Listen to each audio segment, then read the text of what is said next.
Welcome back to our EKG learning series, and today we will learn about the ECG axis and how to calculate it easily.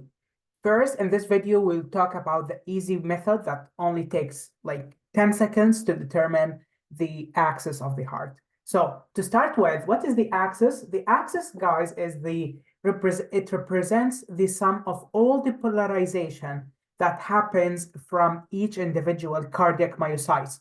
So each cell in the heart is generating electricity, right? Because of the contraction. And this electricity will travel through the direction of the conduction system. So if we look at the heart, the bulk of the muscle is actually found in the left ventricle, meaning that most of the electricity is generated here at the left ventricle. Meaning that if we look at the heart from away, we will see that the total of the electricity is traveling to the left side.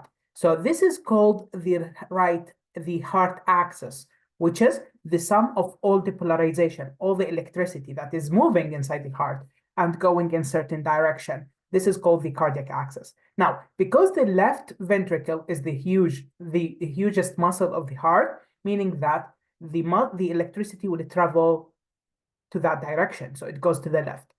So if we want to talk about numbers, normal axis is somewhere between minus 30 degree and positive 90. In next video, we will talk about numbers, how to calculate it by numbers. Okay, so just to memorize these numbers now, we will talk about them later.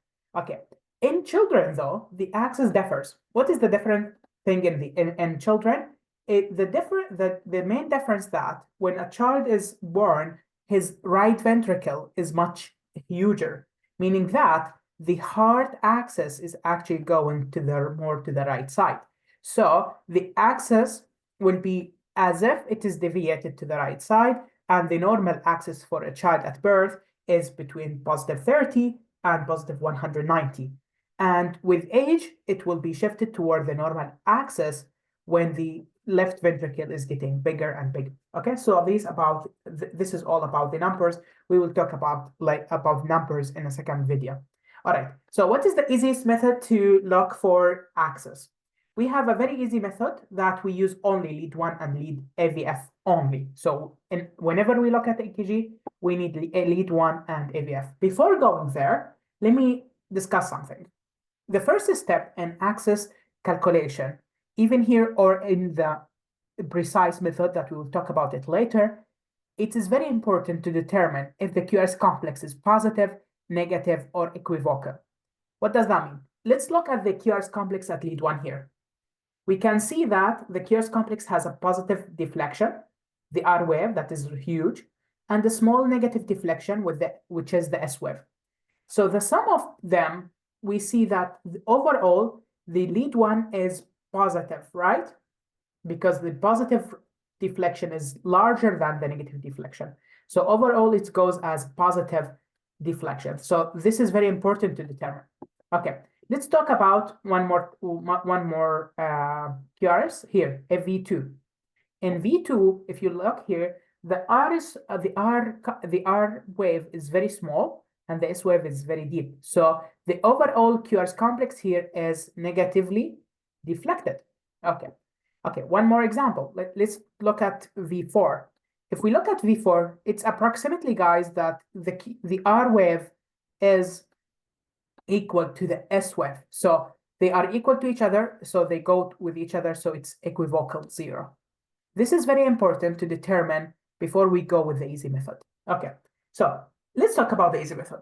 What should we do? First, look at lead 1 and determine if it's positive, negative, or equivocal. And look at AVF and determine the same thing. And we can interpret the axis according to this. Now, for lead 1 here, if we look at lead 1, it's positive. Okay. And if we look at AVF down, it's still positive, right? Small positive deflection with no negative. So this is positive. So we write them down to each other. So this is lead 1 and this is AVF. Okay. If we look, both of them are positive and this is the normal thing. So normally, both of them are positive. So if you see lead 1 and AVF are positive, this is normal axis. This is the easy method. Okay, let's take one more example.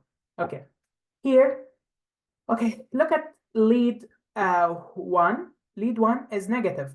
It's no positive deflection, it's only negative. So we draw like a negative deflection of lead one. And we go to AVF. AVF is positive. Okay.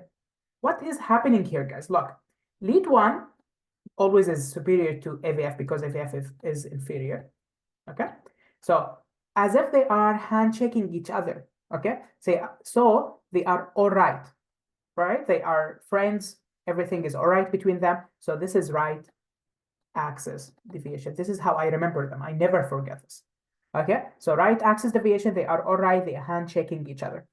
Okay, so this is right axis deviation. Okay, let's take one more example. If we look here, if lead one is positive, which should be normal, okay, and if we look at AVF, it's negative. So they are not handshaking each other. Everyone is going into an opposite direction. So they are not friends. They are not all right. So this is left axis deviation. Okay. One more example. If we look at this EKG here, we can see like if lead one is negative, which is abnormal, and lead AVF is also negative, which is abnormal. Both of them are negative. Both of them are incorrect.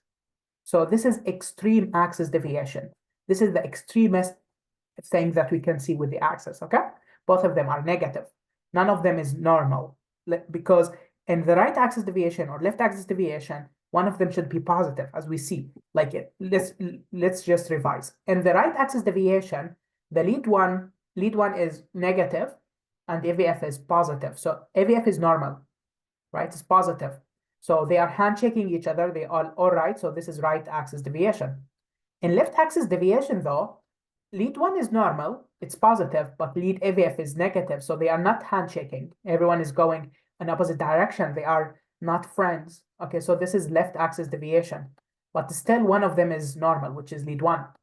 In normal case, both of them are positive. So this is normal. But if both of them are negative, this is extreme axis deviation, as we can see. This is the easiest way to determine the axis. And thank you.